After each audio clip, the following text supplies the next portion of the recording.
month of Shabbat, and Thursday is going to be Tu Bishvat. So it's the birthday of the trees. Now, I just want to tell you, full intellectual honesty, and definitely Olivia was there, and I knew this when I prepared it, that I did once speak about trees for a Shalosh Shudas, but this is going to be different, okay?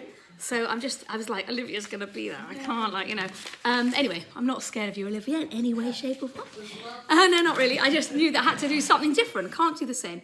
So before we start, I'm going to ask you, whatever you say is completely correct.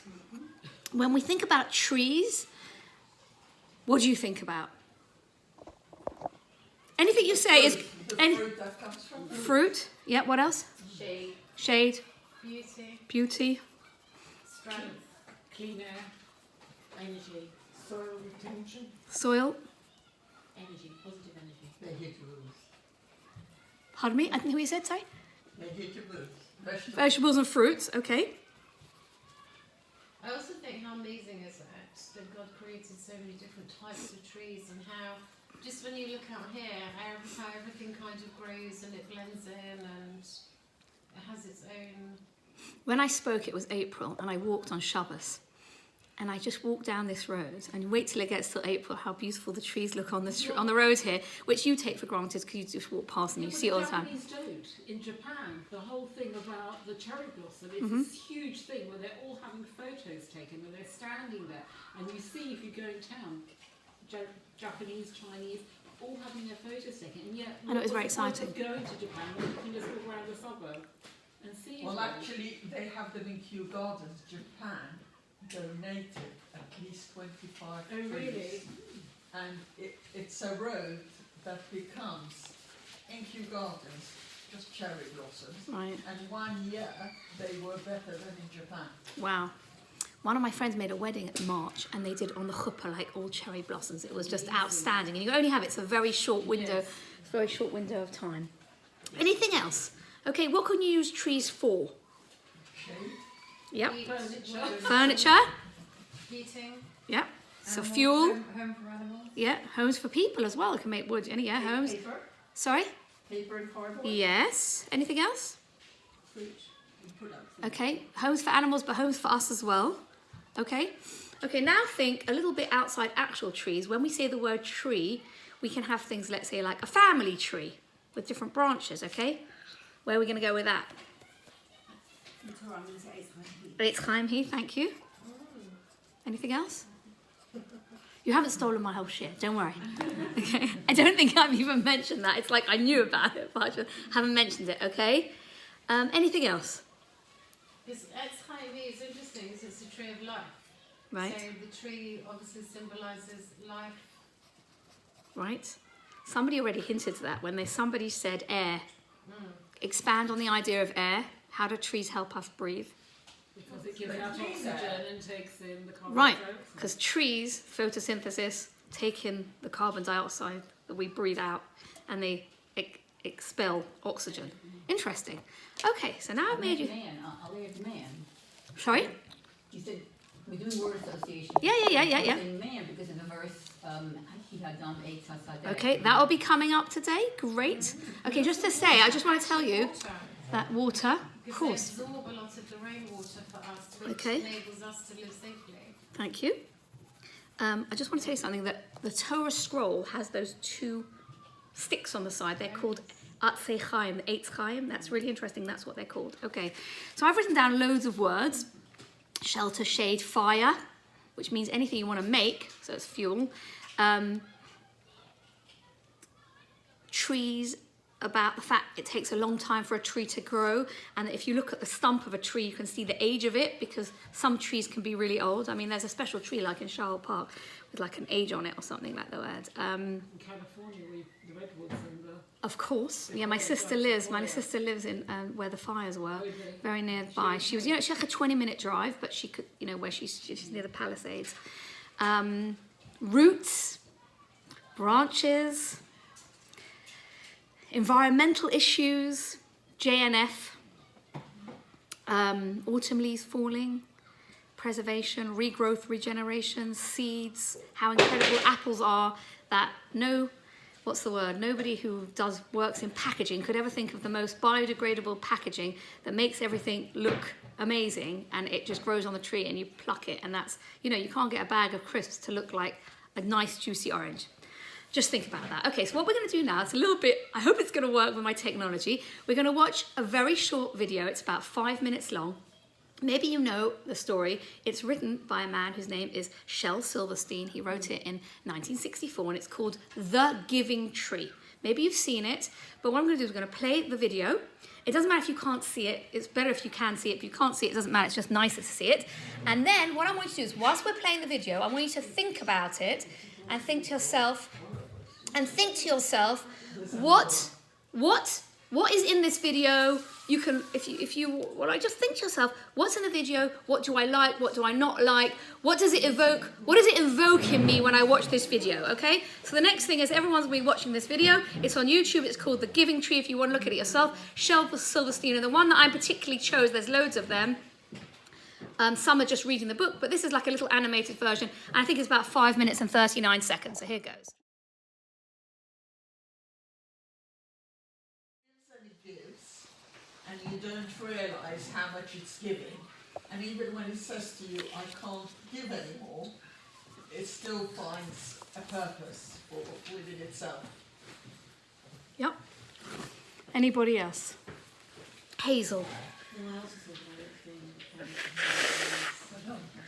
how willing parents are to give to their children, and What do you say? parents, the children need to appreciate it at some point. And But then if you think to yourself, if for you yourself as a child, did you treat your parents like that? Are you thinking to yourself, I'm just wondering, are you thinking it like, that's how my children treat me? Because their mothers do everything for them, they don't need a wife. Okay. Linda. I think we model these things, and hopefully our children will do the same. Doesn't always bother. No, it doesn't. I think it's also about nature as well. Yep. That we abuse nature and we still think it should be there, but actually we don't always treat it with respect. Okay. Esther. Well, there's two things. One is, in this case, it was a tree telling him, I can provide you this and that, but I'm thinking we can think sometimes of new ways to utilize things in nature. And the second thing, because I said before the Torah compares man to a tree, I was speaking beautifully, just the way the tree kept saying, I could now provide you this and I could now provide you that. Maybe human beings, as we get older, the nature is that at 60, you're not like you were at 20, and then you become 70, please not 80, 90, but maybe taking the leaf out of the tree, we always have what to give in the world. There's always Beautiful, something that one beautiful. can give. And that's so nice. Yeah. Anybody else want to say anything? I think it's normal for the, well, I know it's not ideal, but the parent and child thing, I think it is probably normal. You give, and your parents give to you, and you just sort of, not saying take advantage, but you just, if I want it, I'll take it. If I don't, I won't. But I'm gonna tell you. with your relationship with your mother, that when she needed you and she had her operation, you gave back because you saw how she treated you, therefore you knew how you It doesn't always go like that, by the way. I think they give that example of, Isn't it just human decency? No, well, boy never said thank you. Now that I didn't notice that. He never once said Yeah, thank you. A lot of people notice that in the story, and about the tree being happy, not always happy, and she's upset because the boy doesn't come back. He seems to only come back when he wants something. Yeah. Rather than the tree at different points gave him what he needed at that point, so to enable him to be self-sufficient. So when the tree gave him the apples, that was that he wanted to go away again and do what and then the branches, and it's like we want that for our own families, that you give them the knowledge and the skills that they can go and take them off and then be self-sufficient in society. So the tree effectively gave him the skills that he needed to go off and then move on. Lots of people. Does anyone else want to say anything? Yeah. The thing actually, that it's also our relationship with God. Yeah. That God is always there and gives us what we need, Mm-hmm. and we can always go back. But even if we're not always appreciative, God is still always there for us. Does he always give us what we need? Yeah. He gives us what we need. It might not be what we want. Yeah, I know I'm what thinking you of want. the 7th of, I'm not trying to be horrible, but I'm thinking of the 7th of October and what happened and the hostages that are still... But you can say that about any sad thing. Let's say, for example, the Holocaust. Because there's still horribleness in the Yeah, world, the and that's people the are free will horrible, of people, isn't it? And people have the free will to behave badly. I actually wanted to say that at the beginning, so we dedicate this to 12 o'clock on Shabbos. And for us, it will be 10 o'clock in the morning. And I really hope that, like, I think that Trump's threat before he came into office, it seems too coincidental. And I think that, I hope someone's listening to what he's saying, and I hope he's going to keep to his word. And please God, even by the end of this class, please God, if not by 10 o'clock for our time on Shabbos, we'll hear that all the hostages are out. Please God, they should be alive and well. I especially think about the Bibas, Ariel, and Shiri and Kfir. And I don't know why they're not out, so I don't want to think the worst. But anyway, there's lots have been written, as you can imagine. This is like a very amazing springboard to lots of conversations. So obviously it's about a tree, so it's not interesting about Tu B'Shvat, and it's about nature. But there's the environmental interpretation. I was like what you were saying, that are we killing the world, like deforestation and things like that? But we're a little bit more aware, like Greenpeace and reforestation and replanting trees, all really good, things like that. But then are we talking about, is this book about a selfish little boy and a selfless tree? Is that what it's about? Is it abusive relationship where I suck everything out of you in terms of like friendships or parent-child relationships? Does one party, and it could also be the other way around, you know, a parent who has to be cared for could just, I don't want to say drive their child mad and say, I want this, I want that, I want this, and make them feel emotional. Any friendships. Also, I think it's, I read somewhere, I didn't think of this myself, it's how it's about that boy, when he's little, he just loves the trees and the apples, and that's all he ever wants to do is hang around on the tree. And then when he gets older, he wants money, and then you lose your innocence, and then you care about a house and a boat and whatever it is, and you lose somehow that childhood innocence. I don't think I'd have the ability to climb the tree, but like I'm interested in like other things now. It's just like a bit like, you know, the world is like, there's such beauty in trees, and we're so lucky because we live near the heath and other parks. You know, there are other places in the world you go to and you're thinking, we are so lucky we live near parks. Like everywhere we go, especially here, it's like absolutely magnificent. So, to the source sheet. Okay, Hashem made the world, and actually the first commandment, I haven't even written it on the sheet, was we were told to eat from all the fruit of the tree, all the fruit of the garden. That was the first commandment we were ever given. And then we were told, don't eat from the tree of knowledge of good and evil. So Hashem made the garden, and Hashem made man, and it's source 1, Bereshis, a base Tesvav. Oh, by the way, where it says scan me, if you try and take a photo of that, that will open you up to the giving tree. Otherwise, you could just type it in to YouTube and find. So there's lots of different versions. I just picked the one, that one. I just like that the best. It says, Vayikach Hashem Elokim es ha'adam, and Hashem took the man, Vayanichehu began Eden, la'ovda u'la'shomra. He put man into the Garden of Eden to work and to guard it. Now, there's two things I want to say there. First, we're not going to have so much time to go into all the sources in detail, but it's really nice for you to be able to look at it afterwards.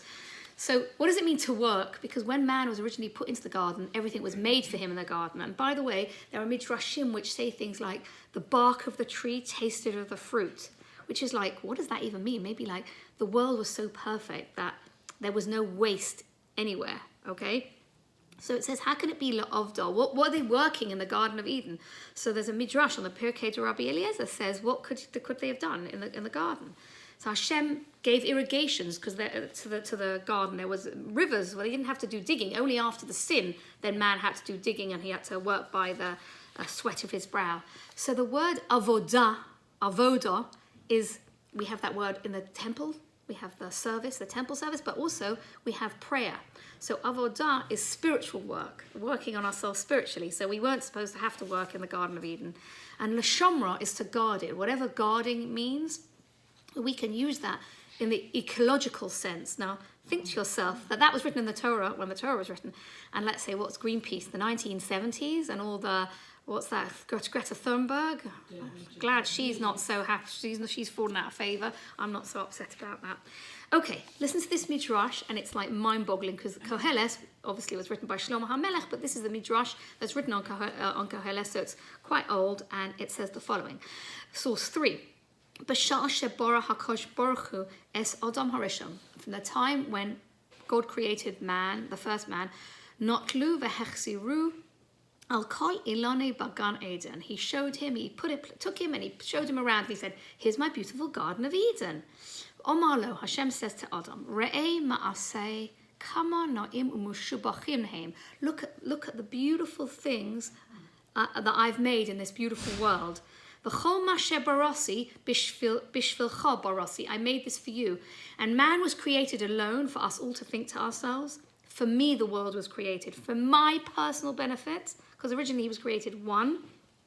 So each person, whoever you are, the world's created for your benefit. Make yourself feel good about it. Don't get too smug. Remind yourself, I'm also nothing but dust and ashes, okay? And Hashem says, the Midrash puts these words into Hashem's mouth. Ten da'atcha, be careful, pay attention. Shelo tekalkel v'sachriv es olami. Do not destroy my world. Do not ruin and destroy my world. She'im kilkalta, if you're going to destroy it, ein mi she'yisaken acharecha. Nobody's going to clear up your mess. Nobody's going to tidy up. And I'm thinking to myself, whoa, this is like amazing. By the way, I just want to say there's a whole movement now in the last, say, 5-10 years to make shuls eco-friendly. If you go on the websites, there's like, let's say, for example, Hampstead Dennington Park, they don't do any disposables. Everything gets washed up. Bonnet's really into it, and Muswell Hill's really into it. I think once when they had one of this COP25, I think, conference or something like that, they got really into it.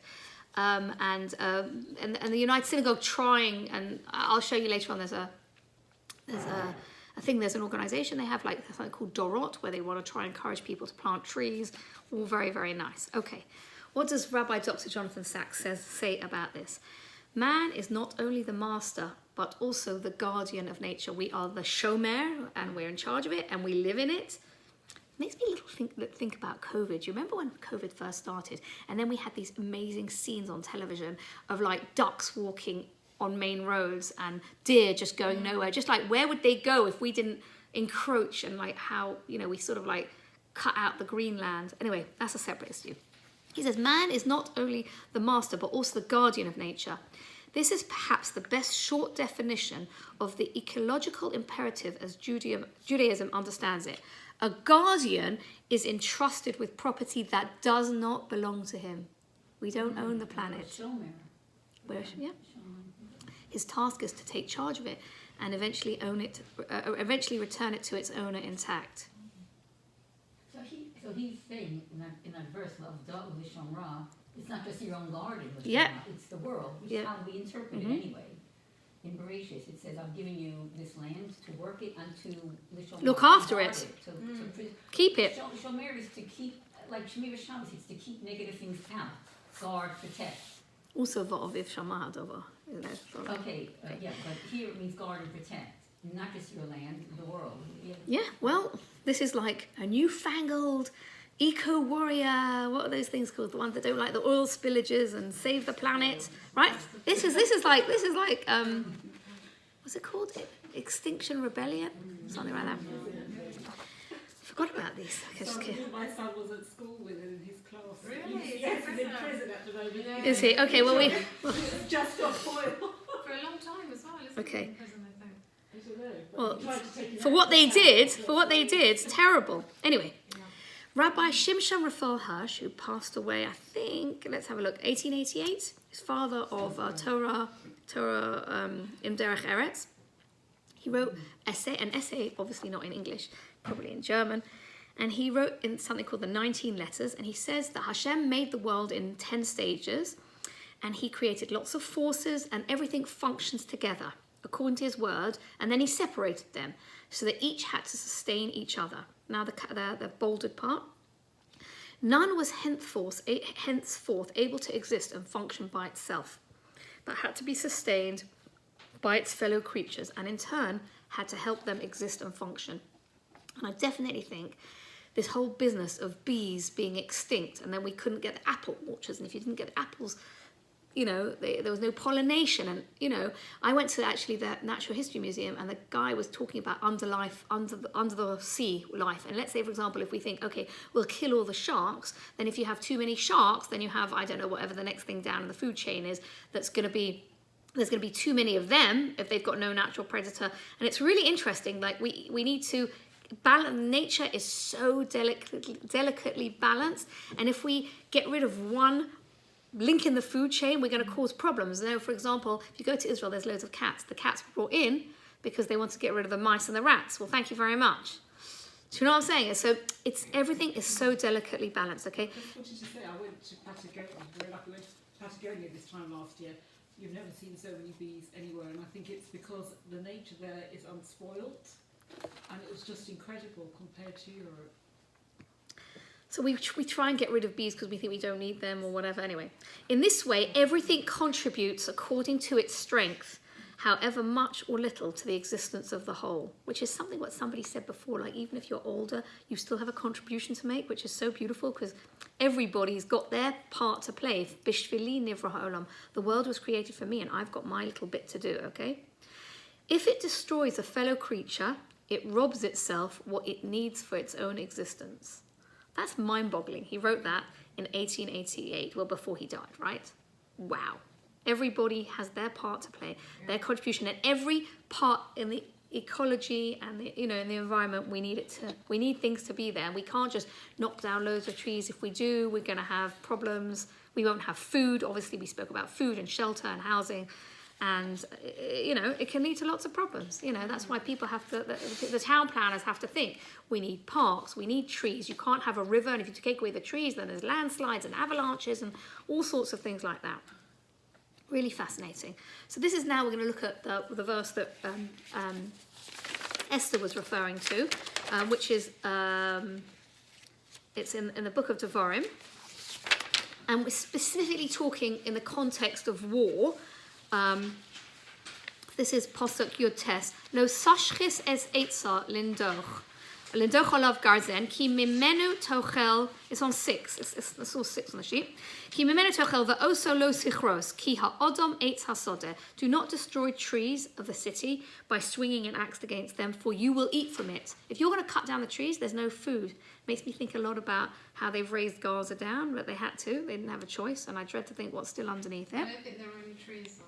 Sorry? I don't think there are any trees or anything. I don't know, but did you see yesterday somebody, the article, the Times, the artist drew a little picture, and he got a lot of flack for that. We'll talk about it later if you don't know what I'm talking about. Anyway, the people are putting up pictures of Gaza before and Gaza after. Like, you can tell how that's been. I'm like, okay, well, now admit that there were beautiful hotels and it was paradise. Like, you ruined it for yourself. That's a separate issue. I'm just saying how I...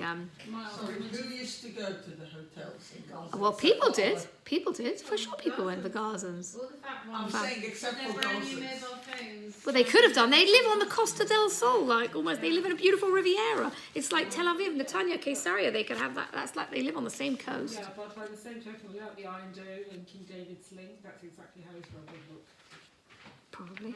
Don't say that isn't true. Anyway, so even at time of war, even when you are fighting against another, whatever reason you have to, do your best not to destroy trees.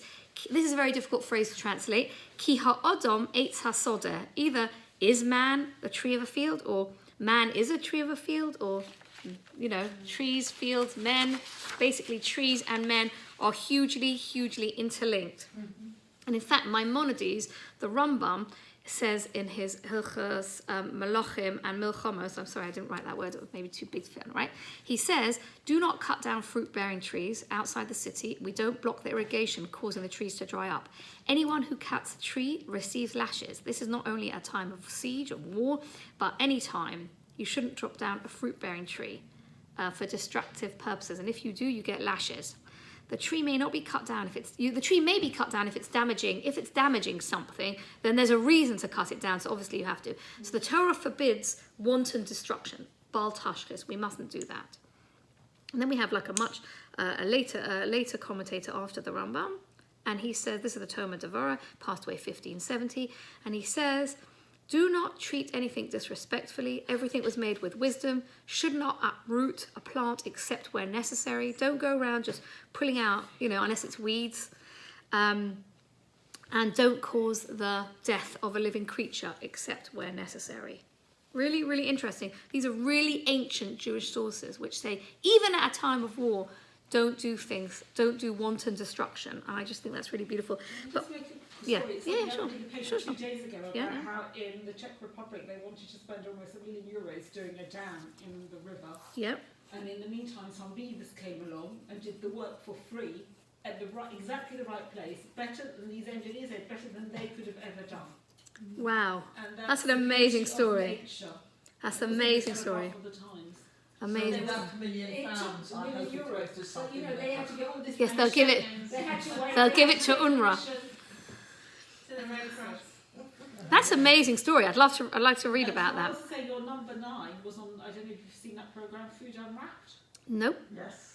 And they did a program showing the date palms in Israel. They said they're the best dates in the world. And Okay, was it on television? Food Unwrapped. Okay. You have to find this is a while back. And Okay. it's because they smuggled When I did speak, Smuggled.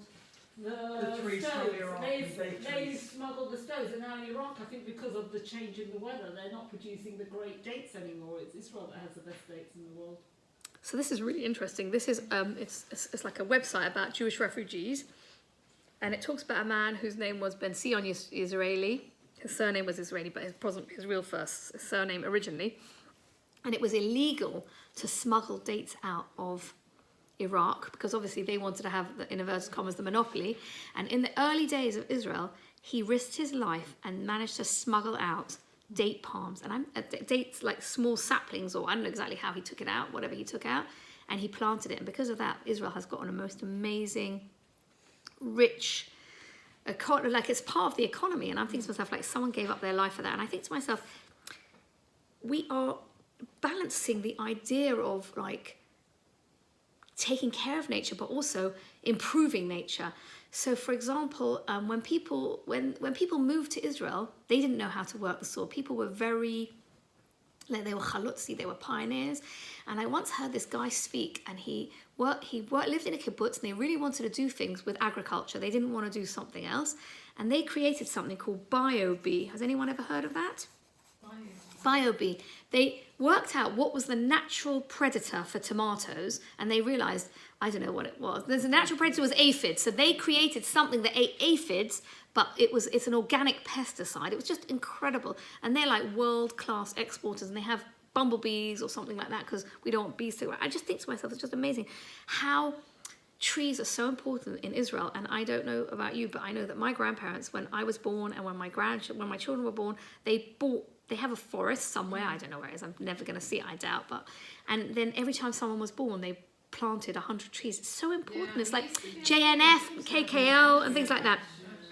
So if you look at, like, just underneath source 10, it says, of course, amazing what people did. Yes, I do. My sister lives in Beverly Hills, so you see them all the time. So if you want to look at these things, there's like a little QR code.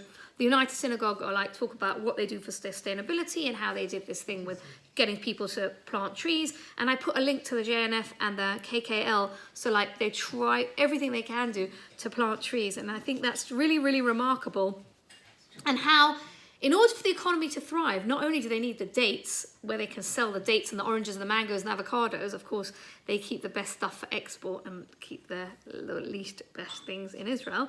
But that's another thing. But the point is that we need the trees. We need the wood. We need to build wood. There's so many parts of trees that we need, as we spoke about earlier.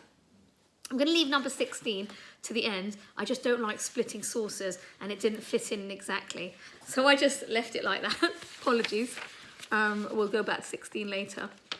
Now, I was once talking to a group of 20-year-old girls, and one girl said to me, do you know, I remember reading this article about how trees are the same shape as lungs. We spoke about that before. Somebody said fresh air or breathing and this and that. Look at the picture on top of page 3. That's like a tree upside down. Now, obviously, it's because it's a fractal structure, But how interesting is it that a tree and lungs are almost like people say the trees are the lungs of the world. They literally help us to breathe. You know, like the idea that you go to visit an old person in hospital who's recovering in hospital, and then you take a bunch of flowers, because the idea behind that, okay, it's nice to give flowers, but the idea is it gives out oxygen. Look what I found. But do you know that they take them out of the room? I do know that, but it used to be, you know, Why? Because of because they probably say it, allergies or health and safety. They take the oxygen out. Like if you're ill, you need. They take oxygen out. Yeah, I thought I thought flowers emit oxygen. No, apparently, I know what she's saying. At the hospital, the flowers, they do take them out of the room because it takes away the oxygen. That's I why thought it was the they other way can't around because use of it. photosynthesis. No, I think it's I'll have plants maybe are okay. Yeah, but not flowers. Yeah. That's Not why cut they. flowers. Sorry.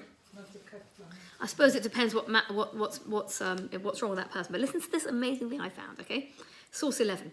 Without plants in general and trees specifically, we would not have oxygen. Trees function as the lungs of the earth. Trees release oxygen when they use energy from the sunshine to make glucose. This is like photosynthesis. Carbon dioxide and water. It takes 6 molecules of CO2, I forgot to make the 2 little, to produce 1 molecule of glucose by photosynthesis, and 6 molecules of oxygen are released as a byproduct. Forests are essential to life on Earth, yet we take them for granted.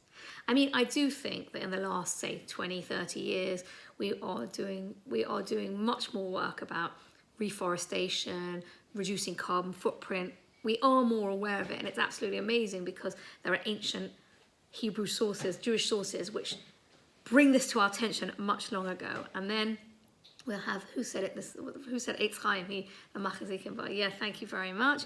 Eitz Chaim hi lamachazikim bo. So as we put the Torah back, we say it's a tree of life to those who hold it. And so the Torah itself is, it's our oxygen. We need Torah to live and to breathe.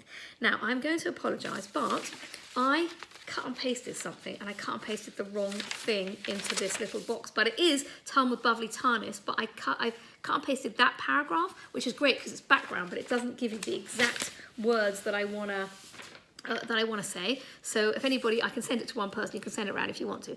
Here is one of my absolute favourite stories that I learned as a little kid because it comes in a little bit as like a song. So it's talking about a story of Rabbi Yitzchak and Rabbi Nachman. And they were having a little chat, and one is they're about to leave each other, and one says to the other, please can you give me a bracha? Please give me a blessing. That's what he says. And he says, I'm going to tell you what, I'm going to tell you a parable. The blessing I'm going to give you is like this. It's about a man someone who's walking through the desert, and he's hungry, tired, and thirsty. And he found a tree whose fruits were sweet and whose shade was pleasant. And a stream of water flowed beneath it. He ate from the fruit of the tree. He drank from the water in the stream, and he sat in the shade of the tree. Now I'm going to carry on the next bit. I'm sorry, it's not on the sheet. And when he wished to leave, the Hebrew goes like this. He said, "Elon, Elon, bameh avarechacha." Tree, tree, how can I bless you? He was saying, like, how can I bless you to the rabbi? Okay, he said, Im omer she'lecha sheyu peresecha musukim, hari peresecha musukim. If I'm going to tell you you should have sweet fruit, you already have sweet fruit. You're an amazing tree. If I'm going to tell you your shade should be pleasant, you've already got pleasant shade. If I say to you that a stream of water shall flow underneath you, so you've already got constant nourishment, you've already got that. I'll tell you what I'm going to do. May it be your will, Hashem, may it be Hashem's will. Yehi ratzon shekol netios shanotim mimcha yehiyu kamoscha. May it be God's will that every plant that comes from you, every sapling that comes from the tree that you are, should be blessed like you with. So let's say you can say the fruits. Your children should be filled with Torah, wealth, and children. And your children should be like you. You should have all these amazing things like a tree, and your children should replicate you and have within them these 3 things: Torah, wealth, health, and your children should carry on being the same, which I think is a beautiful blessing about a tree. I haven't got much more time, so I'm just going to tell you, and just remind me at the end to finish with Rabbi Sachs, because I like that very much. There's another story told in the Talmud, which is a story of a man whose name is Choni HaMagel. He was the circle drawer. You might have heard of him. He said, I'm not getting out of this circle until Hashem makes it rain. And one day, And he was the one that fell asleep for a long time. He was like the Rip Van Winkle character.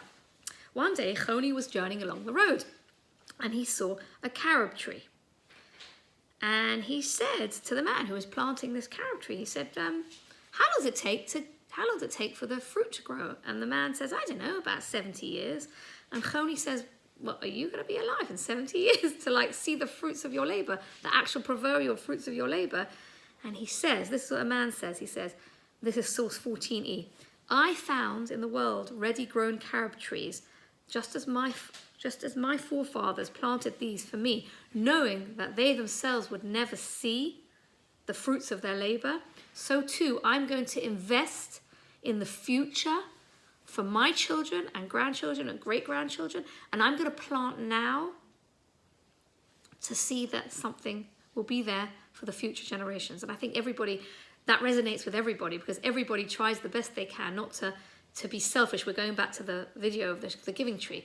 You try the best you can, whatever you have, you try and invest for your children, whether that's having a job to be able to make investments, literal investments, or invest in your children so that they should have a better life, send them to college or whatever it is. And I also think that made me think a lot about a tree, how I read, I think this is Rabbi Alex Israel wrote a little article somewhere about trees. He said, trees, you look out the window and you think trees don't just go completely straight. Sometimes there's like a branch breaks. Sometimes it bends. There's like twists and turns. I mean, if you look in the garden here, they're not perfectly straight. It's not like you see like a geometric tree. It's like a bit round, a bit. Some have got more branches, less branches. Obviously, I imagine they're cut a little bit here. Sometimes things don't go so well, and there's a little break in the branch, but then it can regrow somewhere or somehow or somewhere else. And I think the tree is a little bit a metaphor for life. There are twists, turns, things don't go so well. We have seeds. Sometimes the seed shrivels and it looks like it's all terrible, but then it can regrow somewhere else. And we have to try and be upbeat like the tree. And even the seasons of the tree, where what it looks like now, we can't imagine that when I come back, in April or May, how beautiful the trees are going to look.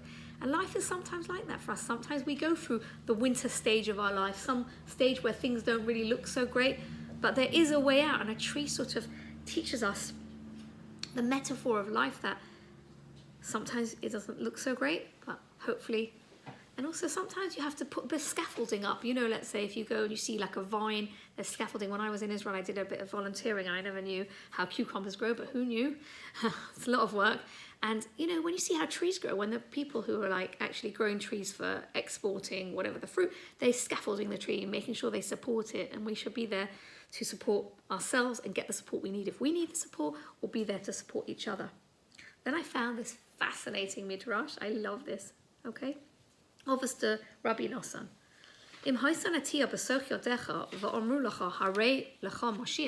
If you are holding a sapling in your hand, you're about to plant the sapling in your hand, and someone says to you, hey, Moshiach's here.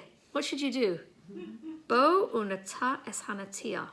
Plant that tree. Invest in the future. Invest in yourself, in the future, for housing, for children, for food. V'achakach say v'hakiblu. And afterwards, go and meet the Moshiach, which is like mind-boggling. We're thinking to myself, people say that we should think to ourselves, the Moshiach's coming, and so you can always have your bag packed, ready to go to Israel, buy yourself a new dress, then wear it, and then buy another new dress just in case, because you don't want to wear the dress that you've kept in that bag. Just always be ready. Be ready for Moshiach, but be ready so that if you're in the middle of investing in the future, investing in yourself and investing in the world's future, do that first. Do you think this is referring to a fruit tree or any tree? It doesn't specifically say. I don't know, but there is about a fruit tree. When we speak about hashchis, about fruit trees, it's very important about fruit trees. And halachically, if you want to cut a fruit tree down in your garden, it's quite problematic. Definitely problematic. And what was I going to say about fruit trees? In the Beis Hamikdash, they only used trees. The acacia wood was a non-fruit bearing tree, just as a separate thing. Hashem said, don't destroy trees for my Beis Hamikdash. Just finish off with Rabbi Sachs, The Dignity of Difference 2002, the simplest image and surely the most sensible one in thinking about our ecological responsibilities is seeing the earth as belonging to the source of being, i.e. Hashem. and us as its trustees charged with conserving and, if possible, beautifying it for the sake of our grandchildren not yet born. So I hope I've given you a lot of fruit for thought. Can I just ask you, Comments. Is she uncomfortable? We still have to farm the land. I don't know exactly. There are different opinions as to what will be, whether everything should be a miraculous existence. It's difficult. Different people say that. But whatever it is, it seems to be that we shouldn't ignore our responsibility to invest in the land. Thank you all for joining.